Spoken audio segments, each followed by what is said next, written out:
अगर आपके भी घर में सुबह या शाम में थोड़ी बहुत रोटी बच जाती है तो बस बची हुई रोटी से बनाएं ऐसी कमाल की शानदार रेसिपी जिसे खाने के बाद बड़े हों या बच्चे बाज़ार से पिज़्ज़ा या बर्गर लेना भूल जाएंगे और हर दफ़ा इसी की फरमाइश करेंगे। तो चलें जी अपनी ज़बरदस्त इस रेसिपी को बनाना शुरू करते हैं। बिस्मिल्लाहिर्रहमानिर्रहीम। अस्सलाम वालेकुम। उम्मीद है आप सब ठीक होंगे। अब इस कमाल की रेसिपी को बनाने के लिए यहाँ पर मैंने ले ली है बासी रोटी। अगर आपके पास सुबह में बची हो तो आप ये शाम में रेसिपी बना सकते हैं। अगर शाम की बची हुई रोटी हो तो सुबह में भी बना सकते हैं, जैसे आपका दिल करे या जैसे आपको ईजी लगे। अब मेरे पास यहाँ पर 2 अदद रोटियाँ, रोटी का साइज़ थोड़ा बड़ा है। अगर आपकी रोटी का साइज़ थोड़ा छोटा हो तो फिर आप यहाँ पर रोटी की मिकदार बढ़ा सकते हैं, 3 भी ले सकते हैं। अब यहाँ पर हमने रोटी को तोड़ लेना है और इसको बिल्कुल छोटे-छोटे से इसको पीसेज़ में हमने डिवाइड कर लेना है। अब यहाँ पर जो रोटी थी उसे मैंने अच्छी तरह से छोटे पीसेस में से कट कर लिया है। अब यहाँ पर हम ले लेंगे जग और इसके अंदर ये जो तमाम हमने रोटी थी ना उसे भी डालेंगे और साथ में डाल देंगे 2 अदद अंडे बीट किए हुए। ठीक है, वैसे भी आप डाल सकते हैं। 2 अदद अंडे शामिल कर दिए हैं। उसके साथ ही हमने इसके अंदर जो रोटी थी उसे भी हमने इसके अंदर डाल दिया है। अब हम इसमें शामिल करेंगे 1 कप दूध। अब दूध भी हमने इसमें डाल दिया है। तीनों चीज़ें जो हैं बहुत ज़्यादा हेल्दी हैं। अब हमने इनको अच्छी तरह से आपने इसे चला लेना है और बिल्कुल फ़ाइन सा आपने इसका पेस्ट बना लेना है। ठीक है, 2 से 3 दफ़ा मशीन को चला लीजिएगा। अगर नहीं चल रही हो तो फिर आप इसमें थोड़ा-सा दूध और ऐड कर सकते हैं या पानी भी डाल सकते हैं। अब ये तमाम जो बैटर है बना कर के मैंने इस तरह से करके बोल में रख लिया है। थोड़ा-सा इसको अच्छी तरह बीट कर लेंगे और यहाँ पर आप देख सकते हैं इसके अंदर कोई लम्स वगैरह नहीं है। तमाम जो रोटी थी बहुत अच्छी तरह से ग्राइंड हो चुकी है, इसके अंदर मिक्स हो चुकी है। अब हमने इसके अंदर डालनी है कुछ चीज़ें। तो सबसे पहले हम इसके अंदर जो चीज़ डालेंगे वो है तकरीबन 1 चम्मच चीनी का। ठीक है, हमने चीनी इसमें शामिल कर दी 1 चम्मच। उसके साथ ही हम इसमें हल्का सा नमक डालेंगे। अगर रोटी के अंदर नमक होगा तो नमक को आप स्किप कर लीजिएगा। उसके साथ ही हम इसमें 1 चम्मच ईस्ट का डाल देंगे, यानी कि खमीर शामिल करेंगे। बिल्कुल 1 चुटकी हम इसमें मीठा सोडा डाल देंगे। इन सभी चीज़ों को शामिल करने के बाद आधा कप हमने यहाँ पर दूध लेना है, नीम गर्म, इसे डाल देंगे। अगर दूध नहीं हो तो नीम गर्म जो है ना आधा कप आप पानी भी ले सकते हैं, उसे भी डालेंगे तो सेम वही रिजल्ट्स मिलेंगे। अब यहाँ पर आपने इन सभी चीज़ों को पहले तो कर लेना है अच्छी तरह से मिक्स। अच्छी तरह से मिक्स करना है। जितनी मैंने आपको मिकदार चीज़ों की बताई है ये बेस्ट होगी। इससे ज़्यादा आप अगर डालेंगे तो फिर बैटर या तो बहुत ज़्यादा पतला हो जाएगा, अगर कम हो जाएगा तो ठीक हो जाएगा। तो यहाँ पर आपने इन सभी चीज़ों को अच्छी तरह मिक्स कर लेना है। मिक्स करने के बाद आपने इसे ढाँप करके रख देना है किसी भी गर्म जगह पर, ताकि अच्छी तरह से ये जो बैटर हमारा रेस हो जाए, थोड़ा-सा फूल जाए और ज़बरदस्ती डो जो है वो हमारी बन के तैयार हो जाए। तो इसे हम ढाँप कर रख देंगे। तो किचन वैसे भी बहुत ज़्यादा आजकल गर्मी है तो हम इसे किचन में ही रख देंगे। तकरीबन आधे घंटे के लिए या फिर 1 घंटे के लिए हम इसे छोड़ देंगे। तो जब तक बैटर हमारा ज़बरदस्त सा सेट होता है, यहाँ पर हम ले लेंगे किसी भी पैन में थोड़ा-सा ऑयल। उसके साथ हम इसमें शामिल कर देंगे थोड़ा-सा चिकन। आधा कप तकरीबन मेरे पास चिकन था, इसे मैंने इसमें डाल दिया है। छोटा-छोटा सा हमने बोटी का साइज़ किया हुआ है। अगर आपके पास चिकन नहीं हो तो आप इसके अंदर डाल लीजिएगा 2 मीडियम साइज़ के बिल्कुल इसी तरह से क्यूब्स में कट किए हुए आलू। आलू से भी आपको सेम वही रिज़ल्ट्स मिलेंगे। अच्छा, इन सभी चीज़ों को डालने के बाद अब हम इसमें शामिल करेंगे बिल्कुल थोड़ा-सा नमक, जिससे इसका टेस्ट और फ्लेवर बहुत ज़्यादा मज़े का हो जाएगा। थोड़ा-सा नमक शामिल करेंगे। नमक शामिल कर मीडियम सी फ्लेम के ऊपर ना अब हमने इन सभी चीज़ों को थोड़ा-सा चिकन को भून लेना है, जब तक कि इसका जो कलर है थोड़ा-सा गोल्डन ब्राउन नहीं हो जाता। इससे जैसे ही आप भूनोगे ना तो थोड़ा-सा तो एक तो चिकन की स्मेल भी ख़त्म हो जाएगी, दूसरा इसका टेस्ट बड़ा आपको मज़े का मिलेगा। अब यहाँ पर आप देख सकते हैं जो चिकन है उसका हल्का-हल्का सा कलर जो है थोड़ा गोल्डन ब्राउन होना लग गया है। अब हम इसमें शामिल करेंगे 1 चम्मच भर कर के लहसुन का और उसके साथ ही हम अदरक का पेस्ट दोनों शामिल कर देंगे। तो दोनों पेस्ट जो है मैंने इसमें शामिल कर दिए हैं। शामिल करने के बाद अब हमने इन दोनों को भी अच्छी तरह से भून लेना है, जब तक कि इसके अंदर से भुने हुए अदरक लहसुन की बड़ी ज़बरदस्ती ना खुशबू नहीं आती। तो यहाँ पर हमने दोनों की भुनाई कर लेनी है अच्छी तरह से। जब आप दोनों की भुनाई अच्छी तरह कर लें तो अब यहाँ पर हम इसमें शामिल करेंगे प्याज। 2 अदद मीडियम साइज़ के प्याज थे, उन्हें मैंने अच्छी तरह से चॉप कर लिया था, वो भी हम इसके अंदर ऐड कर देंगे। और उसे शामिल करने के बाद अब हमने प्याज को भी इसके साथ भून लेना है। अब चिकन जो है वो वैसे ही बहुत ज़्यादा बोटी का साइज़ बहुत ज़्यादा छोटा सा था, तो काफ़ी हद तक वैसे ही गल गई थी। अब जब हम इसमें चीज़ें डालेंगे तो बाकी रही सही कसर भी निकल जाएगी और जो है ना चिकन वो भी गल जाएगा। प्याज भी हमारा लाइट ब्राउन हो चुका है, यहाँ पर आप देख सकते हैं। तो अब जब सभी चीज़ें इस तरह से हो जाए तो अब हम इसमें शामिल करेंगे 1 अदद शिमला मिर्च बिल्कुल बारीक कटी हुई डाल देंगे। उसके साथ ही हम इसके अंदर शामिल करेंगे 2 अदद टमाटर, वो भी बिल्कुल बारीक कटे हुए, वो भी हम इसमें डाल देंगे। थोड़ी-सी हम इसमें डाल देंगे सब्ज़ मिर्चें, 3 से 4 बिल्कुल बारीक कटी हुई, वो भी हमने इसमें डाल दी हैं। इन सभी चीज़ों को शामिल करने के बाद मसाले भी साथ ही डाल देंगे। आधा चम्मच हल्दी का मैं इसमें डाल रही हूँ। लाल मिर्च का मैं इसमें यूज़ नहीं कर रही, उसकी जगह हम इसमें डाल देंगे काली मिर्च। अब हम इसमें डालेंगे आधा चम्मच धनिया पाउडर और आधा चम्मच हम इसमें डाल देंगे गरम मसाला पाउडर। दोनों जो है मसाले इनको शामिल करने के बाद अब हमने इसकी कर लेनी है अच्छी तरह से भुनाई, जब तक कि इसके अंदर से जो मिर्चें हैं वो भी अच्छी तरह से पक नहीं जाती और मसालों की ज़बरदस्ती खुशबू नहीं आती।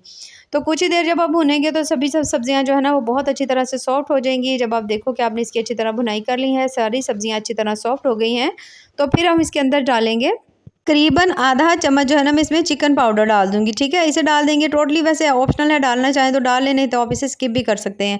इसे डालकर हल्का सा हम दोबारा से इसको भून लेंगे। जब आप देखो कि तमाम चीज़ें जो है वो अच्छी तरह से पक चुकी हैं, 3 से 4 मिनट आपने सभी चीज़ों की भुनाई कर ली है, तो अब हम इसमें डालेंगे सॉस। थोड़ा सा हम इसके अंदर सबसे पहले तो सिरका डाल देंगे 2 चम्मच, उसके बाद चिली सॉस और इतना ही हम इसमें सोया सॉस डाल देंगे।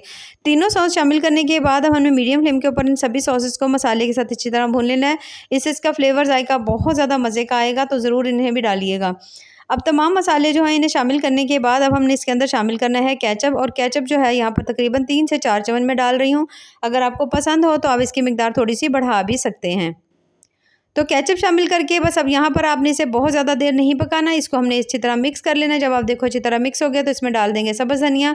सब्ज़ धनिया डालकर दोबारा से हल्का सा मिक्स कर देंगे, इसे उतार लेंगे। उतार कर हम इसे ठंडा कर लेंगे और इसे निकाल लेंगे किसी भी प्लेट में। अब यहाँ पर मैंने जो तमाम मसाला था उसे प्लेट में निकाल लिया है, थोड़ा ठंडा कर लेंगे। और यहाँ पर अगर हो सके तो आप जो बोटियाँ हैं इसकी वो एक साइड में कर लें, और जो बारीक मसाला है ना उसे एक साइड में कर लें।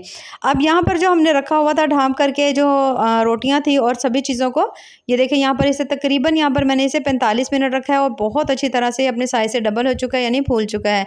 तो हल्का से एक दफ़ा इसको अच्छी तरह से, ये देखिए इस तरह से करके आपने इसे मिक्स कर देना है।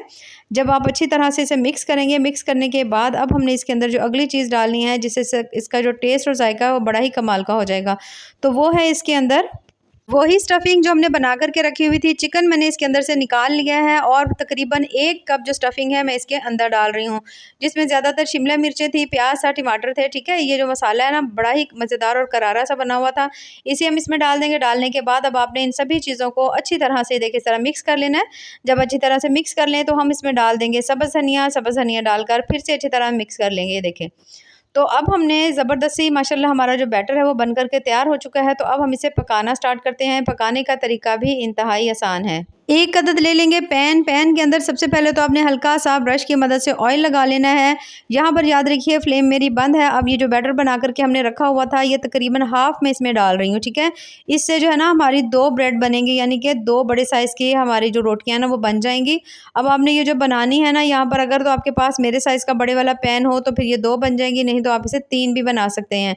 ठीक हो गया। अब हमने इसको डालने के बाद आपने इसको अच्छी तरह से फैला लेना है, और बहुत ज़्यादा मोटी नहीं, बस दरमियानी सी आपने थोड़ा सा मोटा साइज़ रखकर आपने इसे पका लेना है। अब हमने इसके ऊपर ढक्कन लगा देना है। ढक्कन लगाकर हमने फ्लेम अब यहाँ पर ऑन करनी है। ठीक है, अब यहाँ पर हम फ्लेम ऑन कर देंगे और हल्की फ्लेम के ऊपर, याद रखिए बिल्कुल हल्की दम वाली फ्लेम के ऊपर, पहला 1 मिनट तेज़ रखिएगा, उसके बाद 2 से 3 मिनट के लिए आपने बिल्कुल हल्की दम वाली फ्लेम के ऊपर इसे रख देना है, पकने के लिए छोड़ देना है, जब तक कि एक साइड बहुत अच्छी तरह से कुक नहीं हो जाती। अब यहाँ पर आप देख रहे हो माशाल्लाह एक साइड बहुत अच्छी तरह से पक चुकी है, बहुत अच्छा सा ज़बरदस्त सा नीचे वाली साइड का कलर आ चुका है। अब ये बहुत ज़्यादा सॉफ्ट होती है। ठीक है, और तो इसकी साइड को चेंज करना थोड़ा मुश्किल होता है, तो आपने इसके ऊपर इस तरह करके प्लेट रखनी है।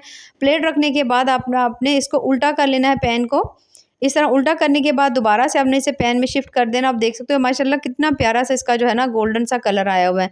अब दूसरी साइड को भी अब यहाँ पर आपने ढक्कन नहीं देना, ढक्कन लगाए बगैर अब आपने इसको पका लेना है अच्छी तरह से कम भी 2 से 3 मिनट के लिए, ताकि अच्छी तरह अंदर तक जो आटा है ना वो पक जाए। ठीक है, कच्चा ना रहे।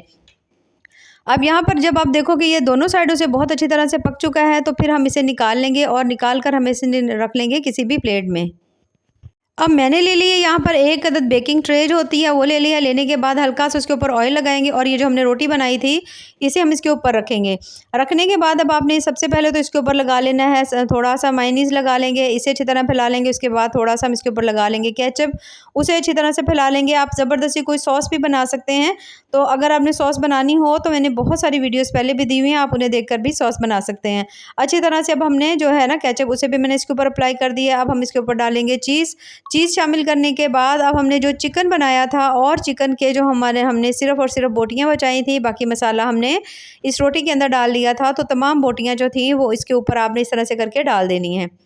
तमाम जो चिकन है आपने इसके ऊपर रख देना है। जब सभी चिकन को आप इसके ऊपर रख लेंगे तो फिर हम इसके ऊपर दोबारा से चीज़ डालेंगे। तो आज मैं आपके लिए लेकर आई थी रोटी पिज़्ज़ा की बड़ी ही मज़ेदार सी रेसिपी। आम तौर पर जब हम बाज़ार से पिज़्ज़ा लेते हैं ना, तो उसकी जो ब्रेड है ना वो हमें बहुत ज़्यादा फीकी-फीकी से लगती है, जायका अच्छा नहीं लगता। ऊपर से बच्चे भी मसाला उतार कर खा लेते हैं, नीचे वाली ब्रेड को वो भी ज़ाया कर देते हैं। तो मैंने इस तरह जो इसकी हमने ब्रेड बनाई है उसके अंदर भी मैंने बहुत सारा मसाला डाला है, जिससे ये बहुत ज़्यादा कमाल का जो है ना आपका पिज़्ज़ा बन के तैयार होगा। दोबारा से थोड़ी सी चीज़ डाल दी है, थोड़ी सी सब्ज़ मिर्ची डाल देंगे, जो शिमला मिर्च होती है, थोड़े से टमाटर ऐड कर देंगे, फिर से चीज़ इसके ऊपर डाल देंगे।